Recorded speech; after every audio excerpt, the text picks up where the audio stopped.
Charles Spurgeon, Os Tesouros de Davi, volume 1. Salmo 9.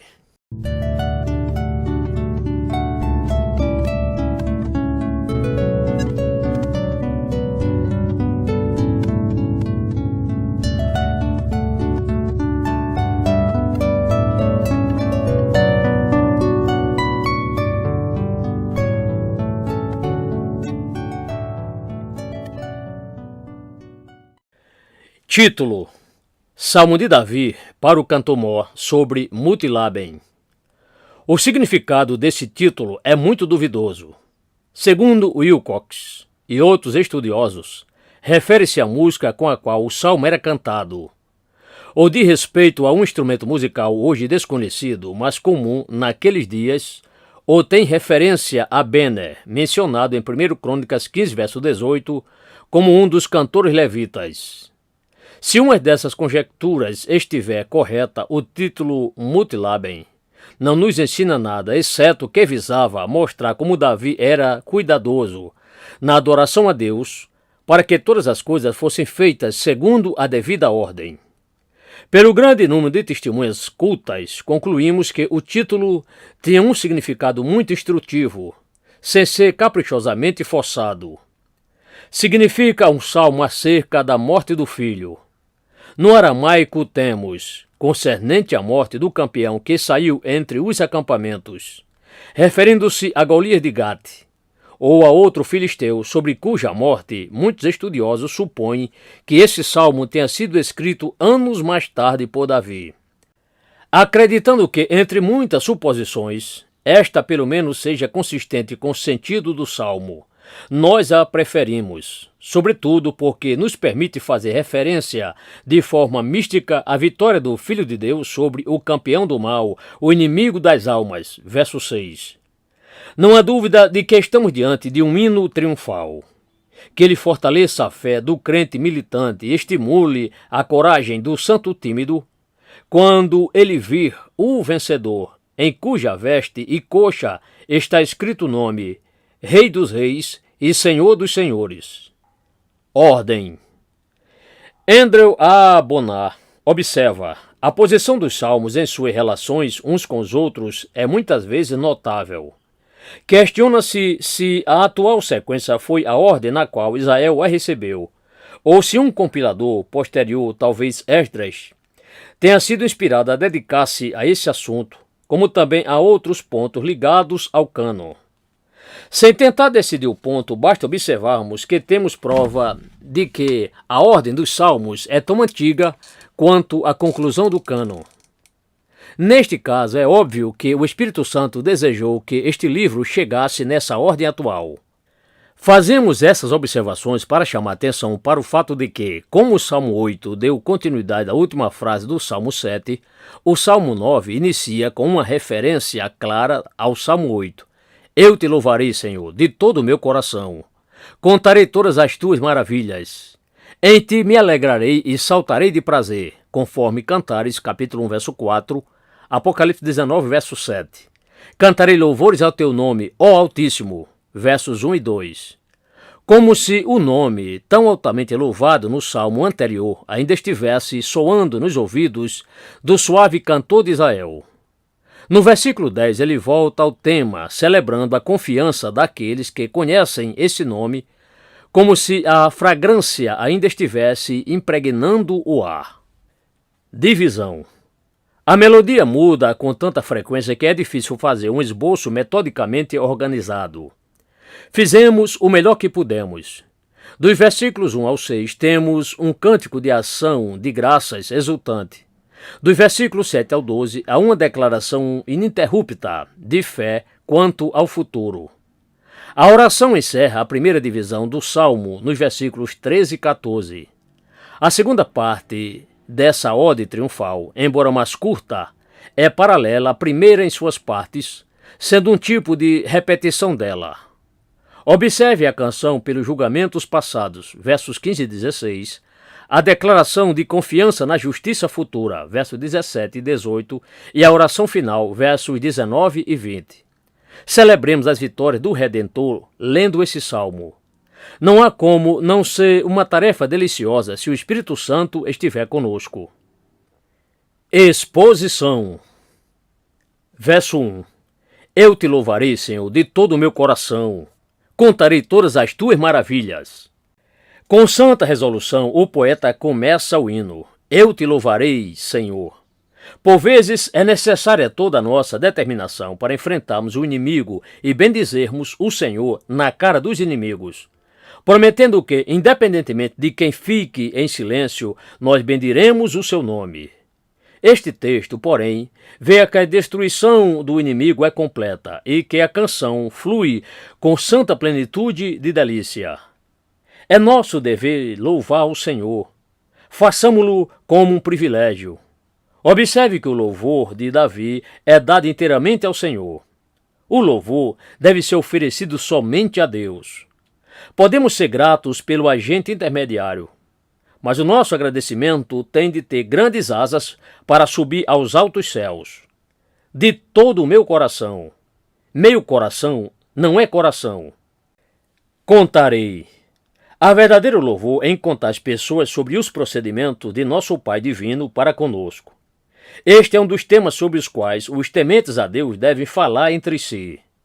Não seria lançar pérolas aos porcos se os não crentes ouvissem de nós sobre a bondade do Senhor. Todas as tuas maravilhas.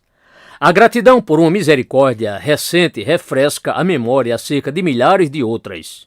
Um elo de prata na corrente dispõe uma longa série de ternas recordações. Este é trabalho eterno para nós, pois não há fim para contarmos todas as suas ações de amor.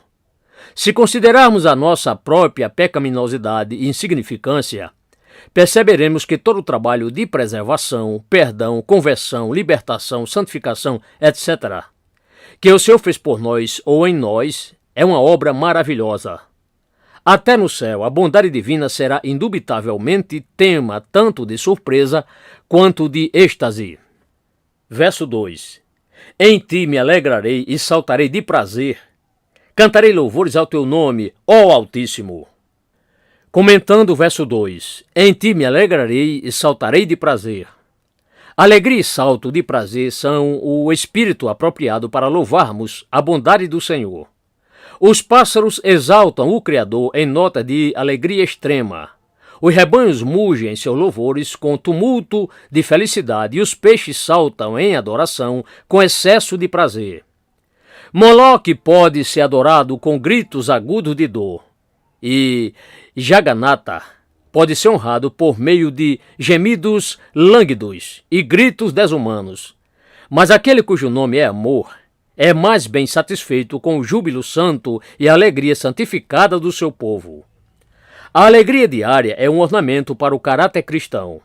É uma toga adequada para os coristas de Deus usarem. Deus ama o doador alegre, quer seja o ouro da carteira, quer seja o ouro da boca, que ele apresenta no altar. Cantarei louvores ao teu nome, ó Altíssimo.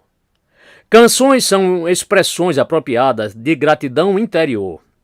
Faria bem se nos permitíssemos e honrássemos ao nosso Senhor com mais dessas canções.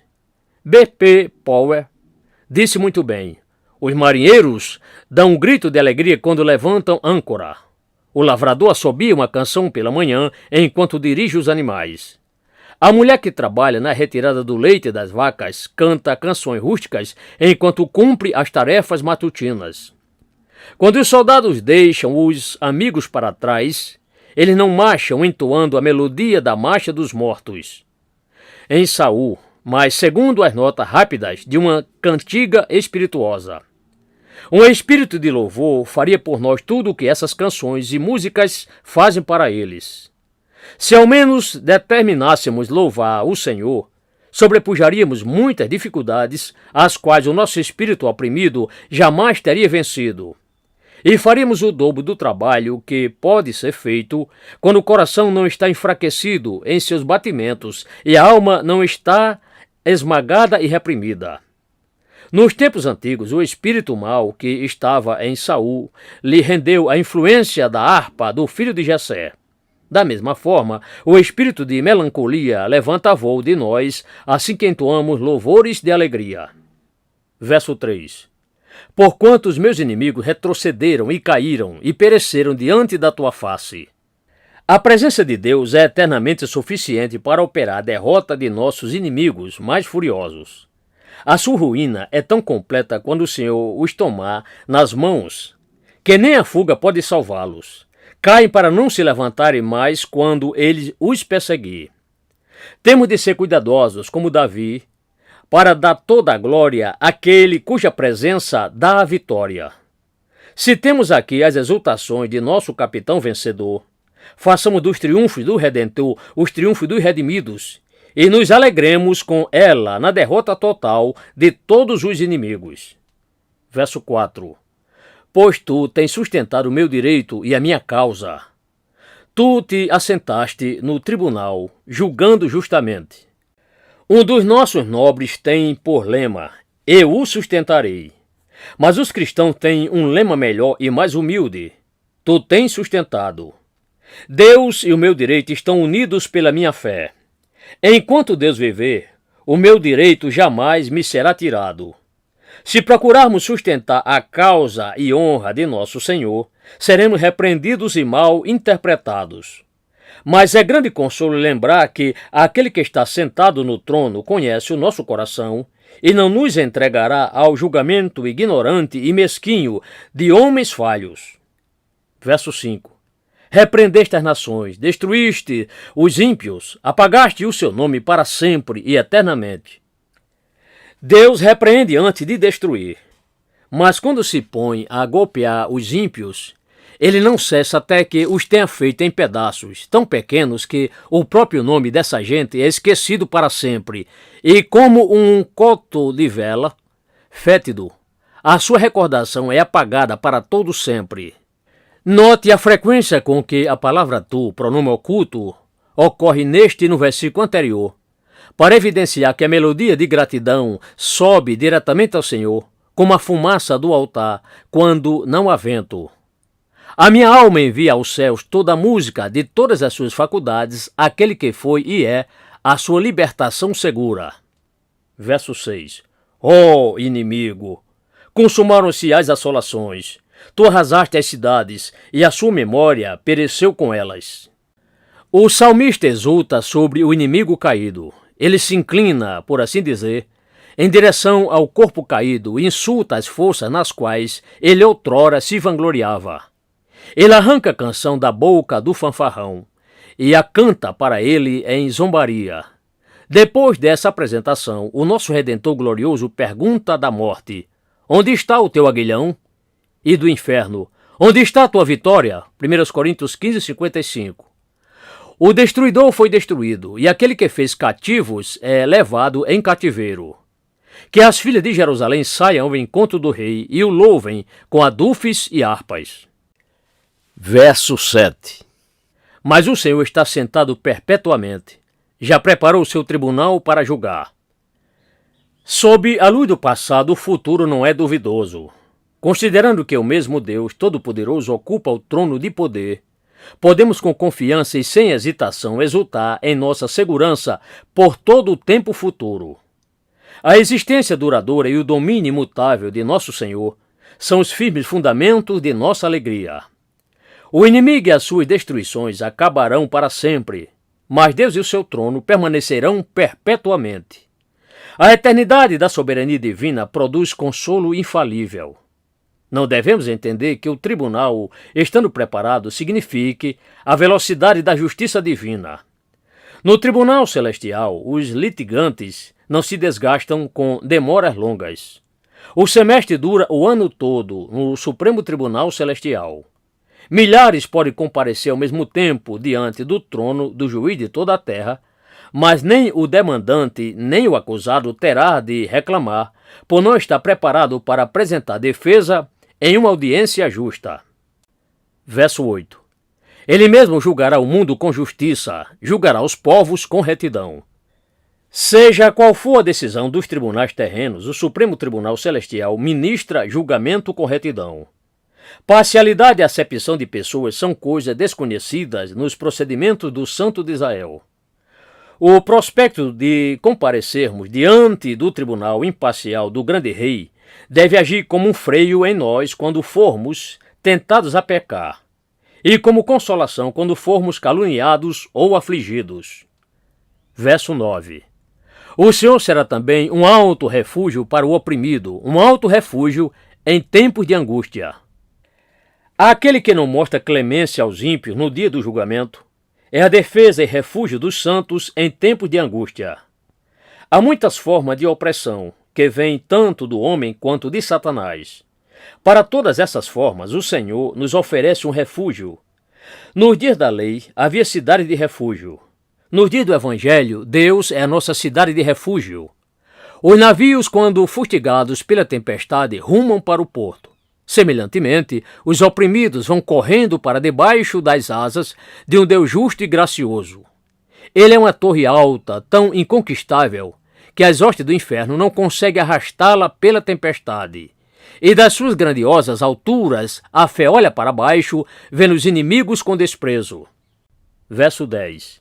E em ti confiarão os que conhecem o teu nome, porque tu, Senhor, nunca desamparaste os que te buscam. A ignorância é pior quando significa ignorância a Deus, e o conhecimento é melhor quando se exercita no nome de Deus. Esse conhecimento mais excelente conduz à graça mais excelente da fé. Aprendamos mais acerca dos atributos e caráter de Deus. A incredulidade que gosta da escuridão não vive sob a luz do conhecimento divino. Ela bate asas quando aparece o sol do grande e gracioso nome de Deus. Lendo este versículo literalmente, verificamos, sem dúvida, que há mais gloriosa e completa firmeza nos nomes de Deus. Nós o relatamos em sugestões aos pregadores, para onde reportamos a atenção do leitor. Conhecer o seu nome também tem o sentido de conhecer experiencialmente os atributos de Deus, que são, cada um deles, âncoras para a alma em tempos de perigo. Por certo tempo, o Senhor pode esconder a face do seu povo, mas ele nunca desampara de forma total, final, real e furiosa os que o buscam. Que os que o buscam extraiam consolo desse fato, e os que o acham se alegrem ainda muito mais pelo que é a fidelidade do Senhor, para os que descobrem que ele é muito gracioso para os que o buscam. Ó esperança de todo o coração contrito, ó alegria de todos os mansos, para os que não conhecem como tu és benigno, como tu és bom, para os que te buscam. Mas o que tu és para os que te acham, nem língua nem caneta pode mostrar. O que é o amor de Jesus, ninguém, exceto os amados, conhecem. Verso 11. Cantarei louvores ao Senhor, que habita em Sião, anunciarei entre os povos os seus feitos. Estando cheio da própria gratidão, o autor inspirado está ansioso para incentivar os outros a unirem-se na melodia para louvar a Deus da mesma maneira que ele prometera fazer nos versículos 1 e 2. O Espírito Divino de louvor é gloriosamente contagioso, e aquele que o tem nunca está contente, a menos que possa incentivar a todos que o cercam a unir-se com ele na agradável tarefa. Cantar e orar como meio de glorificar a Deus estão juntos. É notável que, ligado a todos os reavivamentos ministeriais do Evangelho, houve uma súbita explosão do espírito de canção. Os salmos e hinos de Lutero estavam na boca de todos os homens, e nos últimos reavivamentos ocorridos durante os dias de Wesley, de Whitefield, os hinos de Charles Wesley, Sennick, Berridger, Toplady, Hert, Newton e muitos outros foram a consequência natural da devoção restabelecida. O canto dos pássaros de louvor acompanha no tempo certo a volta da esplendorosa primavera da visitação divina pela proclamação da verdade. Continue cantando, irmãos, e orando, pois estes serão prova de que o Senhor ainda habita em Sião. Quando surgir Sião, será bom lembrarmos que o Senhor habita entre os santos, estando em reverência peculiar de todos os que estão em torno dele. Verso 12. Pois inquire do derramamento de sangue e lembra-se dele, não se esquece do clamor dos aflitos. Quando se fizer uma inquirição concernente ao sangue dos oprimidos, serão os santos martirizados os primeiros a serem lembrados. Ele vingará os seus eleitos. Os santos que estiverem vivendo também serão ouvidos. Serão exonerados da culpa e guardados da destruição, até mesmo quando a obra mais terrível do Senhor estiver em andamento. O homem que tem o tinteiro de escrivão preso à cinta os marcará a todos para entrar em segurança antes que os intendentes tenham a permissão de matar os inimigos do Senhor. O clamor aflito dos santos mais pobres não será engolfado pela voz trovejante da justiça, nem pelos gritos agudos dos condenados. Verso 13. Tem misericórdia de mim, Senhor. Vê como me fazem sofrer aqueles que me aborrecem, tu que me levantas das portas da morte. Recordações do passado e as crenças relativas ao futuro levaram o homem de Deus ao propiciatório, o trono da misericórdia, para rogar pelas necessidades do presente. Dividiu o tempo entre louvar e orar. Como poderia tê-lo gastado mais proveitosamente? A primeira oração é adequada para todas as pessoas e todas as ocasiões. Exala um espírito humilde, indica autoconhecimento, apela aos atributos certos e à pessoa certa. Tem misericórdia de mim, Senhor. Lutero costumava chamar algum texto de pequenas bíblias. Da mesma maneira, podemos chamar essa oração de pequeno livro de oração, pois contém a essência e âmago da oração. Tem muito em pouco, pois é como a espada angelical que se revolvia em si mesma, conforme Gênesis 4:24. A escada parece curta, mas vai da terra ao céu. Que título nobre é dado ao Altíssimo! Tu que me levantas das portas da morte. Que glorioso levantamento! Na doença, no pecado, no desespero, na tentação fomos levados para muito baixo. E as portas tenebrosas parecem que estavam prestes a se abrir para nos prender. Mas sob nós estavam os braços eternos, sendo então enaltecidos até as portas do céu. John Tripp diz de modo singular: ele reserva comumente as mãos para o levantamento dos mortos e salva os que já estavam falando em sepultura. Verso 14. Para que eu conte todos os teus louvores às portas da filha de Sião e me alegre na tua salvação. Não esqueçamos que o objetivo de Davi em desejar misericórdia é dar glória a Deus. Para que eu conte todos os teus louvores. Os santos não são tão egoístas quanto a olhar somente para si mesmos. Desejo o diamante da misericórdia para que as pessoas o vejam cintilar e brilhar e admirem aquele que dá tais inestimáveis pedras preciosas ao seu amado. O contraste entre as portas da morte e as portas da Nova Jerusalém é muito surpreendente. Entoemos as nossas canções no tom musical mais alto e mais arrebatador, considerando duas coisas: de onde fomos tirados e o que já alcançamos. Sejam as nossas orações por misericórdia mais enérgicas e agonizantes por sentirmos a graça que tal salvação insinua. Quando Davi fala em contar todos os louvores de Deus, ele quer dizer que Deus seja engrandecido ao liberar a graça em todas as suas alturas e profundidades. Da mesma maneira que diz este hino: o comprimento e a largura do amor, Jesus Salvador, pode ser? Toda a altura da tua misericórdia eu provo, toda a profundidade é vista em mim. Aqui termina a primeira parte deste salmo instrutivo. Fazendo uma pequena pausa, sentimos-nos levados a confessar que a nossa exposição apenas arranhou a superfície e não escavou as profundezas. Os versículos estão singularmente cheios de ensino. Se o Espírito Santo abençoar o leitor, este pode revisar o salmo, como o escritor fez incontáveis vezes, para ver em cada ocasião novas e refrescantes belezas. Versos 15 e 16. As nações precipitaram-se na cova que abriram, na rede que ocultaram, ficou preso o seu pé. O Senhor é conhecido pelo juízo que fez, enlaçado ficou o ímpio nos seus próprios feitos. Higaion Selah. Comentando os versos 15 e 16.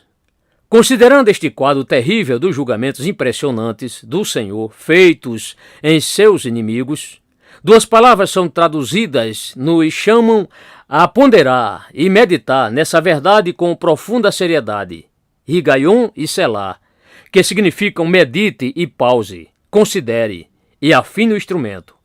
Reflita e ajuste solenemente o coração à solenidade que está se tornando tema. Em espírito de humildade, abordemos estes versículos e notemos, em primeiro lugar, que o caráter de Deus exige que o pecado seja castigado. O Senhor é conhecido pelo juízo que fez. Assim se mostram a sua santidade e aversão ao pecado.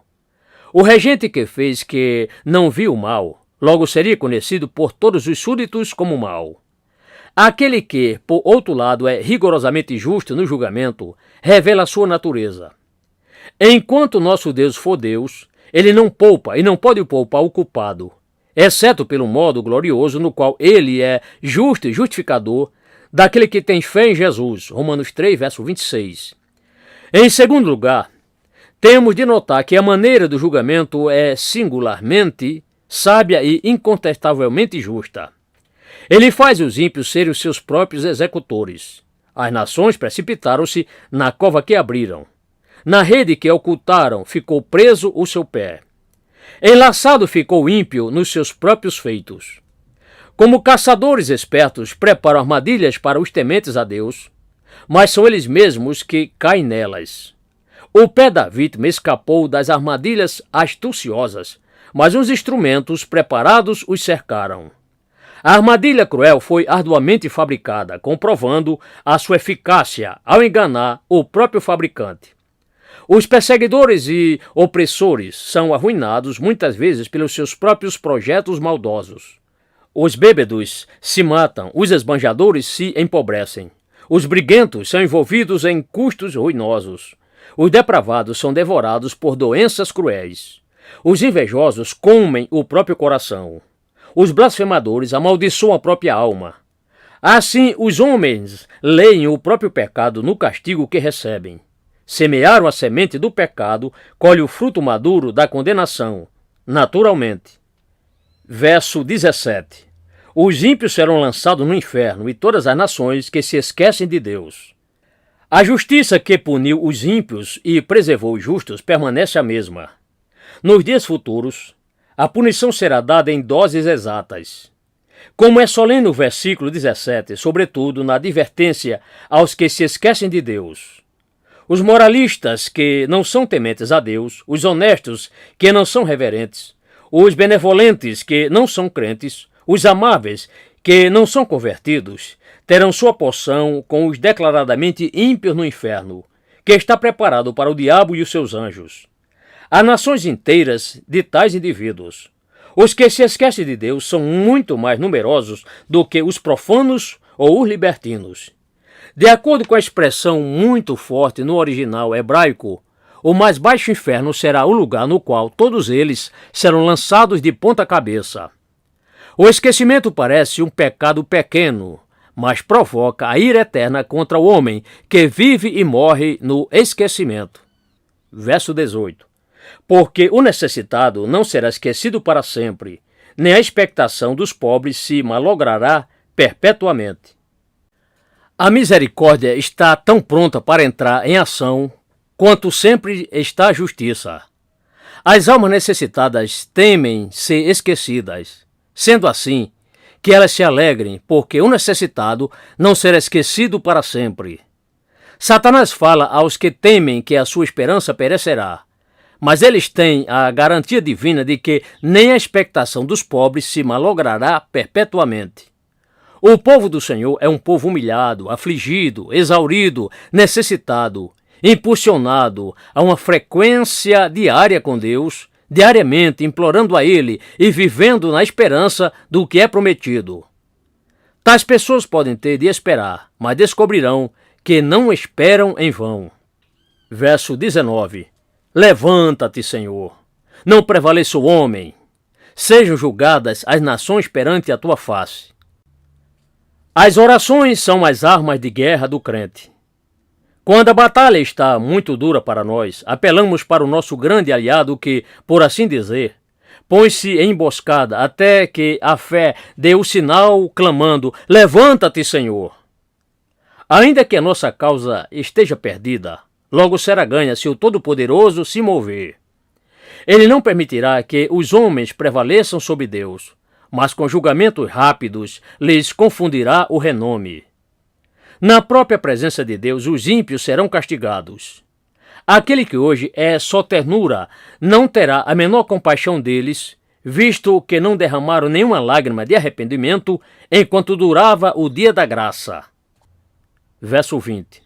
Tu os põe em medo, Senhor, para que saibam as nações que são constituídas por meros homens. Selá.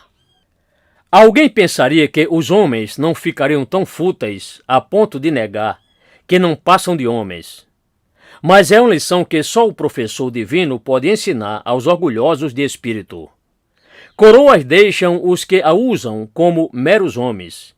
Eminentes títulos acadêmicos não tornam seus possuidores mais que meros homens. Heroísmos e conquistas não elevam o nível mortal além de meros homens. Toda a riqueza de Creso, a sabedoria de Solon de Atenas, o poder de Alexandre, a eloquência de Demóstenes, juntos deixariam seu possuidor como um mero homem. Jamais nos esqueçamos disso, para que não sejamos como os mencionados no texto, sendo postos em medo. Antes de deixar este salmo, será muito proveitoso o estudante lê-lo como o hino triunfal do Redentor, quando ele reverentemente leva a glória das vitórias e a colocar aos pés do Pai. Alegremo-nos na alegria dele, pois a nossa alegria será completa.